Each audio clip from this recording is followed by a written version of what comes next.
Hey there, everybody. Today we've got a couple Am I the A-hole stories for you. Let's get into it so you can be the judge. First up, am I the a-hole for not telling my wife that I'm dying? Male, 31 here. For the past 15 years, I've been dealing with a medical condition that requires constant medication and consistent doctor's visits. I had always been projected to live until 50, 60-ish. However, a recent complication has cut that down to 12 months, 16 at best. In about 10 months, my condition should start getting a lot worse. After 12 months, I'll essentially be living in the hospital. I've been married for 4 years, no kids. I haven't had the heart to tell my wife the news. I don't even know how. We always knew I'd die younger than I wanted to, but we never expected it to be this soon. As much as I know I should tell my wife, I don't want my last year to be plagued with an impending doom. My wife and I had always talked about living abroad somewhere, maybe Australia, but we've never found the time or money to do so. I've been saving up to go to graduate school. However, I don't see much point in that now. So here's my idea. Take some of that money and take my wife to Australia for a few months and enjoy the time together. I have a job I can work remotely from anywhere, and she has a job that she can easily find work anywhere. We can work part-time and enjoy our time together. When we get back, or maybe towards the end of it, I will break the news to her. I just wouldn't want the trip to be ruined for us by constant reminders of me dying. I know my wife, and she's very emotional, to the point where I feel like she will be crying every day and not enjoying herself. I want this memory to be a good one for her, and not plagued by my time ticking down. Am I the a-hole for putting off telling her I'm dying? Note, I have life insurance that will take care of her, so I'm not too worried about spending this money now on this trip. And I plan on talking to her about a sperm bank just in case she decides she wants my kids in the future, as well as premise birthday cards and other things for her to have. Before we get into the update, I first want to share that I don't think you are the a-hole OP. My main suggestion is that you write her a letter, because if you choose not to tell her, which is a decision I am by no means qualified to help you make, and to try to enjoy your time together, lots of people here have made the point that she will be very shocked and hurt, and rest assured that if you choose not to tell her, she will be shocked and hurt. However, taking that into consideration, you have some options to address that. What if you wrote her a letter? Explain why you didn't tell her. Explain why you wanted her to be able to enjoy, truly enjoy, the time she had left with you, and you wanted to be able to do the same. Justify your reasoning, so to speak, so she can try to understand. Have someone give it to her once you're gone. You know her better than anyone else here. You seem to be asking what she would want and what's in her own best interest. Would it be better for her to not know, or would she want to know? But do you have an opinion? Do you really want something one way or the other? Here's the update. Hey y'all, I wasn't sure if I was going to make this update, but things are getting gloomier, and I feel that I owe you guys the closure you deserve for all the help you gave me, as well as the multiple news stories. Although I didn't respond much, due to everything being so new and overwhelming, I want each of you to know that I read every single comment and message multiple times over the past year and a half. I did end up telling my wife soon after my post. She took it rough, as expected. It ruined me to see her that way, but I knew that I needed to tell her. She did enjoy reading through the original thread though, as many of you had heartwarming thoughts and messages. We took the time that we needed to ensure that she would be set up as best as possible. Following that, we went and spent the best 4 months of my life in Australia. The experience was amazing, and I couldn't have asked for a better dying wish. We came back just in time for COVID. Honestly, I was scared to death, and still am. But somehow, I've lasted this long. I've lost much of my strength, and hospice has come in to set up the house and ensure that I am comfortable enough to die. I had thought that I would be dead by now, so it is hard to complain about getting a little extra time. I've left a large collection of greeting cards in possession with a friend. Birthdays, first anniversary without me, remarriage, children's birth and birthdays, if she uses my sperm. I didn't tell her about any of these, just because some of these events aren't guaranteed, but I know that they can help if the time comes around. Overall, I'm content, about as content as I can be. There's a lot of things I would have done differently in life if I had known this would happen, but that's unfortunately out of my control. However, I do know that I did the most I could have done with the remaining time I was given. I'm just glad that I had time left while I still had my health, as I know that many aren't as lucky. Thanks again for all your help. I'll answer any questions you guys have, so long as that isn't personally identifiable, which includes my medical information as my town paper was thoughtful enough to read an article about me. Just be patient, please. Even typing for long periods of time gets painful. I'm so sorry for this entire situation and everything you're going through. This is a very scary and sad situation, and I can't even begin to imagine how hard it must be for you. I think it was very courageous of you to tell her despite your original concerns. While it may be really hard to talk about it with your wife now, I do suggest you make her a video diary or write her letters so that she can look back and have a permanent memory of you when she is ready. Maybe start a video diary for her. Just short recordings, something to look back. I don't know, just a thought I had. I'm truly sorry for all you've gone and are going through. I'm glad you get to live the last moments of your life with the person you love. Next up, we're going to change mood a little bit and get a little crazy. Am I the a-hole for telling my wife her parents are not allowed to ever watch our son again? My wife and I have a 2-year-old son and have been married for 4 years. Our anniversary was a month ago, and we found a nice, secluded cabin on Airbnb and rented it out for a long weekend getaway.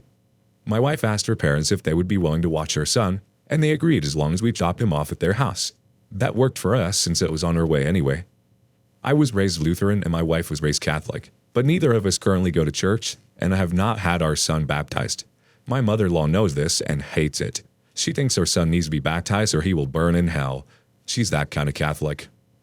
So we go on our trip, and when we pick up our son and ask how his weekend went, mother-in-law says everything went fine and that she has saved my son's soul from the devil. I ask her what she meant, and she says she had her son baptized that morning at her church. I tried my best to keep my cool so I didn't scream at mother-in-law in front of my son, but I pretty much grabbed my son and left. On the car ride home, I was fuming and told my wife as calmly as I could that this would be the last time her parents have our son unsupervised. She tried to downplay what her mom had done, but I told her we need to wait until we get home to talk about it because I'm not fighting in front of my kid. When we got home and had a chance to talk about it, things got heated. I told my wife I no longer trust her parents with our son, and that if they did something like this behind our backs, I can't trust them to respect our wishes as parents and the future. I said this is a huge breach of trust, and I will forever look at her mom differently. She continued to try to defend her mom, saying that she was only doing what she thought was best for her grandson. She even downplayed it by saying that it's just a little water and a few words, and we don't go to church anyway, so what does it matter? I told her that under no circumstances will I allow her parents to watch our son by themselves again. I said that we can still let them see their grandson, but only if we were present. I also said that if she doesn't see what the big deal is with the situation, then maybe we aren't on the same page as parents, and maybe we need to see a counselor. She started crying and said that this isn't the kind of decision I get to make on my own, and I'm an a-hole for trying to tell her what kind of relationship her parents can have with our son. I told her that I no longer have any trust or respect for her parents, and that I don't know if there's anything they can do to repair that. I told her I don't care if it makes me an a-hole, but what her parents did was unforgivable in my eyes, and they put themselves in this position to lose privileges with our son. She'd been trying to convince me to change my mind for the last month, but I'm not budging. To me, this is a hill I'm willing to die on. I don't think you are the a-hole. This was a huge breach of trust. Nothing religious should be done unilaterally either by the parents or in this case grandparents. I do agree that counseling would be a good avenue for you both to get on the same page. Also, apparently, you're an a-hole for telling her that her parents can no longer see your son unsupervised, but they aren't a-holes for the unauthorized baptism? What? Okay, so let's see what the update looks like. First off, I want to thank everyone who sent me supportive messages and advice. I never expected my post to get so much attention. Since many of you requested an update, here we go. Turns out, some of you were right.